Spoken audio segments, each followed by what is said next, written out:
अब बात कर लेते हैं न्यूरोग्लियल सेल्स की। न्यूरोग्लियल सेल्स के बारे में मैंने थोड़ा सा आपको बताया था कि नर्वस सिस्टम में दो तरह के सेल्स पाए जाते हैं, एक होते हैं एक्साइटेबल, एक होते हैं नॉन एक्साइटेबल।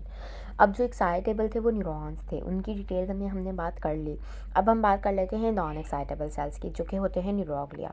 अब न्यूरोग्लिया जो होते हैं वो नॉन एक्साइटेबल होते हैं और जस्ट सपोर्ट प्रोवाइड कर रहे होते हैं।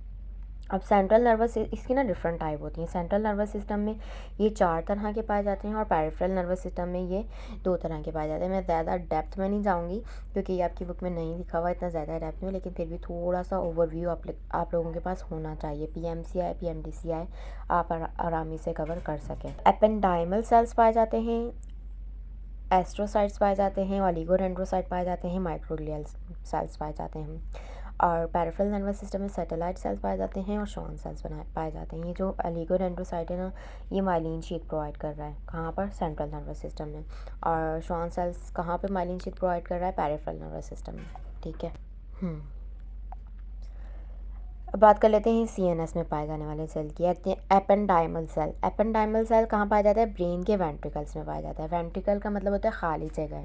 वेंट्रिकल्स के बारे में मैं डिटेल में बताऊंगी आपको कहाँ पर, अपने लेक्चर के अंदर।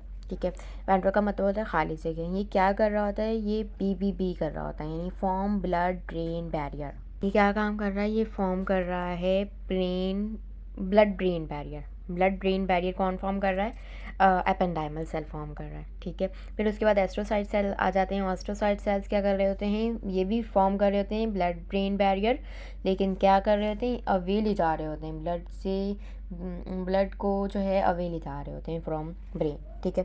फिर उसके बाद ये क्या कर रहे हैं, रिपेयर कर रहे हैं न्यूरॉन्स को, और मतलब अगर थोड़ा सा डैमेज हो गया तो उसको रिपेयर करने का काम कर रहा है, कौन कर रहा है, एस्ट्रोसाइट्स कर रहे हैं। फिर उसके बाद इंसोलेट कर रहे होते हैं न्यूरॉन्स को।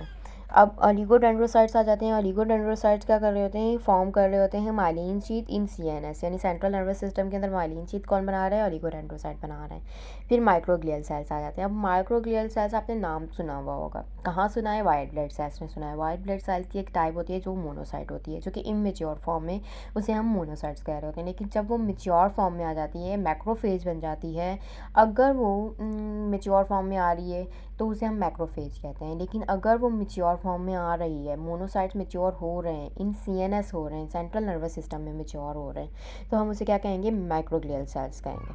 ठीक है। और माइक्रोग्लियल सेल्स के बारे में मैंने एक और चीज़ आप लोगों को बताई थी, याद करें, बाद में बताऊंगी वो। माइक्रोग्लियल सेल्स क्या काम कर रहे होते हैं, फैगोसाइटोसिस का काम कर रहे थे। मैंने माइक्रोग्लियल सेल्स के बारे में आपको फर्स्ट लेक्चर में बताया था या सेकंड में, कि वो क्या कर रहे होते हैं, वो किस ओरिजिन में होते हैं, मीजोडर्मल ओरिजिन होते हैं। पेरिफेरल नर्वस सिस्टम में पाए जाने वाले सेल्स, सैटेलाइट सेल जो है, ये जस्ट सपोर्ट प्रोवाइड कर रहा है, और ये जो श्वान सेल्स हैं ये माइलिन शीट प्रोवाइड कर रहे होते हैं। ठीक है।